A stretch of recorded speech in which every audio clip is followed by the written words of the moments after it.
ಕಾರ್ಕಳ ತಾಲೂಕಿನ ನೆಟ್ಟೆ ಪರಪಾಡಿಯ ಅಭಿಷೇಕ್ ಆಚಾರ್ಯ ಆತ್ಮಹತ್ಯೆ ಪ್ರಕರಣಕ್ಕೆ ಸಂಬಂಧಿಸಿ ಕೂಲಂಕುಷವಾಗಿ ತನಿಖೆ ನಡೆಸಲಾಗಿದ್ದು ಇದರಲ್ಲಿ ಈವರೆಗೆ ಹನಿ ಟ್ರ್ಯಾಪ್ ಸಂಬಂಧಿತ ಯಾವುದೇ ಸಾಕ್ಷ್ಯಗಳು ದೊರೆತಿಲ್ಲ ಎಂದು ಉಡುಪಿ ಜಿಲ್ಲಾ ಪೊಲೀಸ್ ಅಧೀಕ್ಷಕ ಹರಿರಾಮ್ ಶಂಕರ್ ತಿಳಿಸಿದ್ದಾರೆ.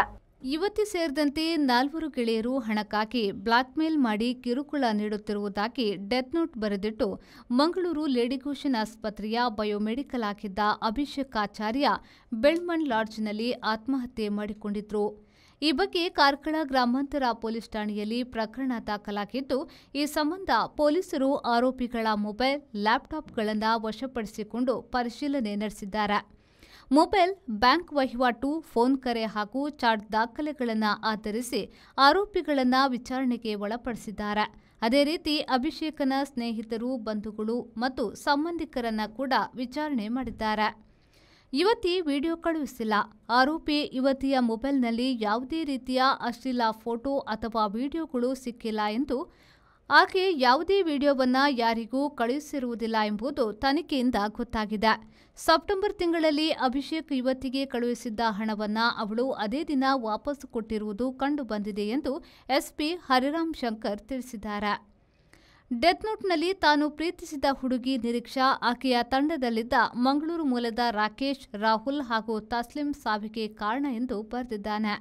ಅವರು ಹಣಕ್ಕಾಗಿ ತೀವ್ರ ಮಾನಸಿಕ ಮತ್ತು ದೈಹಿಕ ಕಿರುಕುಳ ನೀಡಿದ್ದಾರೆ ಮತ್ತು ಕೊಲೆ ಬೆದರಿಕೆ ಹಾಕಿದ್ದಾರೆ ಎಂದು ಆರೋಪಿಸಿದ್ದಾನೆ.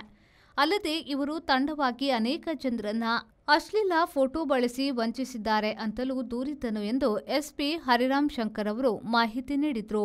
ಬೆಳ್ಮಣ್ಣಲ್ಲಿ ಸೂರಜ್ ಕಂಫರ್ಟ್ಸ್ ಅಂತ ಒಂದು ಲಾಡ್ಜಲ್ಲಿ ಅಭಿಷೇಕ್ ಎಂಬವರು ನಿಟ್ಟೆ ಗ್ರಾಮ ಮೂಲದವರು, 25 ವಯಸ್ಸಿನವರು, ಸೂಯಿಸೈಡಲ್ ಹ್ಯಾಂಗಿಂಗಲ್ಲಿ ಡೆತ್ ಆಗಿದ್ದಾಗೆ ನಮಗೆ ಕಂಡು ಬಂದಿದೆ. ಅವರು ಲೇಡಿ ಗೋಷ್ನಲ್ಲಿ KMCಯಿಂದ ಕಾಂಟ್ರಾಕ್ಚುಯಲ್ ಬೇಸಿಸ್ ಮೇಲೆ ಟೆಕ್ನಿಷಿಯನ್ ಕೆಲಸ ಮಾಡ್ತಾಯಿದ್ರು ಅಂತ ನಮಗೆ ಮತ್ತೆ ಗೊತ್ತಾಗಿದೆ. ಈ ವಿಚಾರದಲ್ಲಿ ಅವರದ್ದು ಲೇಡಿ ಗೋಷ್ನ ಒಂದು ವಾಟ್ಸಪ್ ಗ್ರೂಪಲ್ಲಿ ಅಭಿಷೇಕ್ ಎಂಬುವರು ಕೆಲವೊಂದು ವಾಯ್ಸ್ ಮೆಸೇಜಸ್ಸು, ಕೆಲವೊಂದು ಮೆಸೇಜಸ್ಸು, ಒಂದು ಸೂಯಿಸೈಡ್ ನೋಟು, ಒಂದು ವಿಡಿಯೋ ಇವೆಲ್ಲ ಆ ಗ್ರೂಪಿಗೆ ಶೇರ್ ಮಾಡಿದಾಗೆ ನಮಗೆ ಆ ಗ್ರೂಪಲ್ಲಿರುವಂಥ ಇತರ ಮೆಂಬರ್ಸ್ ಹೇಳಿದ್ದಾರೆ. ಅದನ್ನು ವೆರಿಫೈ ಮಾಡಿದಾಗ ಸುಮಾರು ಡೀಟೇಲ್ಡ್ ಆಗಿ ಒಂದು ಸೂಯಿಸೈಡ್ ನೋಟ್ ಅಭಿಷೇಕ್ ಎಂಬವರು ಬರೆದಿದ್ದಾರೆ. ಅದರಲ್ಲಿ ಅವರು ಹೇಳುವ ಪ್ರಕಾರ, ಅಭಿಷೇಕ್ ಹೇಳುವ ಪ್ರಕಾರ, ನನಗೆ ಇದರಲ್ಲಿರುವಂತಹ ಆರೋಪಿತರಾಗಿರುವಂಥ ಒಬ್ಬಳು ಹುಡುಗಿ ಮತ್ತು ಅವರ ಗ್ರೂಪು ಅವರು ಈ ರೀತಿ ವೀಡಿಯೋಸ್ ಮಾಡಿ ವಸೂಲಿ ಮಾಡ್ತಾರೆ, ಅದೇ ರೀತಿ ಥ್ರೆಟನ್ ಮಾಡಿ ವಸೂಲಿ ಮಾಡ್ತಿದ್ದಾರೆ, ವಸೂಲಿ ಗ್ರೂಪ್ ಇದೆ, ನನಗೆ ಇದು ತಡ್ಕೊಳ್ಳೋಕ್ಕಾಗದೆ ನಾನು ಸೂಯಿಸೈಡ್ ಮಾಡ್ತಾಯಿದ್ದೀನಿ ಅಂತ ರೀತಿಯಲ್ಲಿ ಬರೆದಿದ್ದಾರೆ. ಅದಲ್ಲದೆ ಡೀಟೇಲಾಗಿ ಸುಮಾರು ವಿಚಾರಗಳು ಬರೆದಿದ್ದಾರೆ. ಈ ವಿಚಾರ ಸಂಬಂಧಪಟ್ಟ ಹಾಗೆ ನಾವು ಕೂಡಲೇ ಅಬೆಟ್ಮೆಂಟ್ ಟು ಸೂಯಿಸೈಡ್ ಸೆಕ್ಷನ್ ಅಡಿಯಲ್ಲಿ FIRನ ದಾಖಲೆ ಮಾಡಿದ್ದೀವಿ ಆ 4 ಜನ ಆರೋಪಿತರ ಮೇಲೆ. ಅದಾದ ನಂತರ ಈ ಆರೋಪಿತರು ಯಾರಿದ್ದಾರೆ ಅದರಲ್ಲಿ 4ರಲ್ಲಿ 3 ಜನ ಐಡೆಂಟಿಫೈ ಆಗಿ 3 ಜನರದ್ದು ಲೊಕೇಶನ್, ಇಲ್ಲಿ ಊರಲ್ಲೇ ಇದ್ದವರು 3 ಜನ, ಅವರು 3 ಜನರದ್ದು ಮೊಬೈಲ್ ಫೋನ್ಸನ್ನು ಸೀಸ್ ಮಾಡಿದ್ದೀವಿ. ಸೀಸ್ ಮಾಡಿ ಅದನ್ನು ಎಕ್ಸ್ಟ್ರಾಕ್ಷನ್ ಮತ್ತು ಅನಾಲಿಸಿಸ್ಗೆ ನಾವು ಈಗ ಸಬ್ಜೆಕ್ಟ್ ಮಾಡ್ತಿದ್ದೀವಿ. ವಿಕ್ಟಿಮ್ ಆಗಿರುವಂತಹ ಅಭಿಷೇಕ್ ಯಾರಿದ್ದಾರೆ ಅವ್ರದ್ದು phone at the time of death ಮತ್ತು ಆ ಟೈಮಲ್ಲಿ ನಮಗೆ ಆ್ಯಕ್ಸೆಸ್ ಮಾಡೋಕ್ಕಾಗ್ತಿತ್ತು, ಲಾಕ್ ಆಗಿರಲಿಲ್ಲ. ಅದರ ಬೇಸಿಸ್ ಮೇಲೆ ಆ ವಿಕ್ಟಿಮ್ದು ಫೋನಲ್ಲಿರುವಂಥ ಫೋಟೋಸು ಮತ್ತು ವೀಡಿಯೋಸು ಮತ್ತು ಗ್ಯಾಲರಿ ಮತ್ತು ಈ ಥರ ಮೆಸೇಜಸ್ಸು ನಮಗೆ ಪ್ರೈಮಾ ಫೇಸಿ ಅವೈಲೇಬಲ್ ಇದ್ದದೆಲ್ಲ ನಾವು ವೀಡಿಯೋ ರೆಕಾರ್ಡಿಂಗ್ ಮಾಡಿ ಎವಿಡೆನ್ಸಿಗೆ ತೊಗೊಂಡಿದ್ದೀವಿ. ಈಗ ಫೋನ್ ಫಾರೆನ್ಸಿಕ್ ಸೈನ್ಸ್ ಲ್ಯಾಬ್ಗೆ ಕಳಿಸಿ ಅದನ್ನು ಮತ್ತೆ ಫರ್ದರ್ ಬ್ರೇಕ್ ಓಪನ್ ಮಾಡಿ ಅದರಲ್ಲಿ ಅಡಿಷ್ನಲ್ ಎವಿಡೆನ್ಸಸ್ ಏನಿದೆ ಅಂತ ನಾವು ತಿಳ್ಕೊಳ್ತೀವಿ. ಇದೇ ವಿಚಾರ ಸಂಬಂಧಪಟ್ಟಾಗೆ ನಮ್ಮ ASP ಕಾರ್ಕಳ ಆಗಿರುವಂಥ ಹರ್ಷ ಪ್ರಿಯಮ್ಮದ್ ಅವರು ನಿನ್ನೆ ಅವರ ಅಭಿಷೇಕ್ ಅವರ ಪೇರೆಂಟ್ಸ್ ಅವ್ರ ಹತ್ರನೂ ಮಾತಾಡಿದ್ದಾರೆ, ಅಡಿಷ್ನಲ್ ಇನ್ಫಾರ್ಮೇಷನ್ ಕಲೆಕ್ಟ್ ಮಾಡಿದ್ದಾರೆ. ಅದಲ್ಲದೆ ನೋಟಲ್ಲಿ ಮೆನ್ಷನ್ ಮಾಡಿರುವಂಥ ಬೇರೆ ಜನರ ಹೆಸರುಗಳು ಮತ್ತು ಅವರಿಗೆ ಪರಿಚಯ ಇರುವಂಥವರು, ಅವರೊಟ್ಟಿಗೆ ವರ್ಕ್ ಮಾಡಿರುವಂಥವರು ಮತ್ತು ಈ ಅಕ್ಯೂಸ್ಡ್ ಯಾರು ಹೇಳ್ತಾರೆ, ಯಾರು ಆರೋಪಿತರಾಗಿರುವಂಥ ಮಹಿಳೆ, ಅವರ ಬೇರೆ ಫ್ರೆಂಡ್ಸು, ಇವರಿಗೆಲ್ಲ ನಾವು ವಿಚಾರಣೆಗೆ ಒಳಪಡಿಸ್ತಾ ಇದ್ದೀವಿ. ಸೊ ಒಳಪಡಿಸಿದ ನಂತರ ಈ ಹೇಳುವ ವಿಚಾರಗಳಲ್ಲಿ ಏನೇನು ಸತ್ಯಾಸತ್ಯಗಳಿವೆ, ಯಾವ ರೀತಿಯಲ್ಲಿದೆ ಅಂತ ತಿಳ್ಕೊಂಡಿದ್ದ ನಂತರ ಅದರ ಮೇಲೆ ಮತ್ತೆ ಕಾನೂನು ಕ್ರಮ ಮುಂದುವರಿಯಲಾಗ್ತದೆ.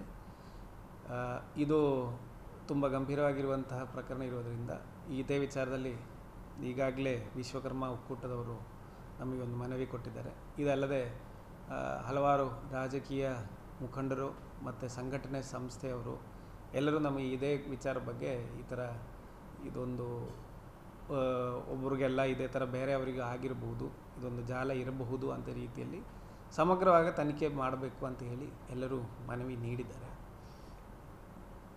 ಅದನ್ನು ನಾವು ಸೂಕ್ಷ್ಮವಾಗಿ ಪರಿಗಣಿಸಿ ಟೆಕ್ನಿಕಲ್ ಎವಿಡೆನ್ಸಸ್ ಕಲೆಕ್ಟ್ ಮಾಡಿ ಈ ಸೂಯಿಸೈಡ್ ಹಿಂದುಗಡೆ ನೈಜತೆ ಏನಿದೆ, ಇದು ಪ್ರಥಮ ದೃಷ್ಟಿಯ ಇನಿಷಿಯಲಿ ನಮಗೆ ಒಂದು ಲವ್ ಫೇಲ್ಯೂರ್ ಕೇಸ್ ಅಂತ ಅನಿಸ್ತಾ ಇದ್ದರು. ನಾವು ಸೂಯಿಸೈಡ್ ನೋಟಲ್ಲಿ ಇರುವಂತಹ ಕಂಟೆಂಟ್ಸ್ ನಾವು ಡೀಪ್ಲಿ ಇನ್ವೆಸ್ಟಿಗೇಟ್ ಮಾಡಬೇಕಾಗ್ತದೆ. ಆವಾಗ ಮಾತ್ರ ನಮಗೆ ಅದರಲ್ಲಿರುವಂಥ ಬೇರೆ ಆ್ಯಂಗಲ್ಗಳು ಗೊತ್ತಾಗುವಂಥದ್ದು. ಸೊ ಅದರ ಬಗ್ಗೆ ಸಮಗ್ರವಾಗಿ ತನಿಖೆ ನಡೀತಾ ಇದೆ. ನಾವು ಯಾವ ಕನ್ಕ್ಲೂಷನ್ಸ್ಗೂ ಜಂಪ್ ಮಾಡಲಿಲ್ಲ. ತನಿಖೆ ಮಾಡ್ತೀವಿ ಮತ್ತು ಇದರಲ್ಲಿ ಬೇರೆ ಇವರೋ ಅಥವಾ ಬೇರೆ ಯಾರಾದರೂ ಈ ರೀತಿಯಲ್ಲಿ ಸೂಯಿಸೈಡ್ ಪ್ರೇರಣೆ ಆಗಿದೆ, ಆ ರೀತಿಯಲ್ಲಿ ಆಗಿದೆ ಅಂತಂದರೆ ಅವರ ಮೇಲೆ ಕಾನೂನು ಕ್ರಮ ಕೈಗೊಳ್ಳಲಾಗ್ತದೆ. Sreejith, V4 news, Udupi.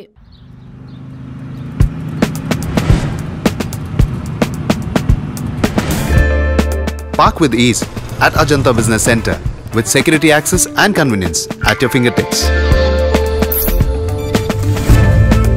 Step into a welcoming lobby where a warm smile greets you and your clients. With top-tier amenities, Ajanta set the stage for our success, leading us to Ashoka Business Center as a next upgrade. Invest in workspaces managed by Vortex. Invest smart.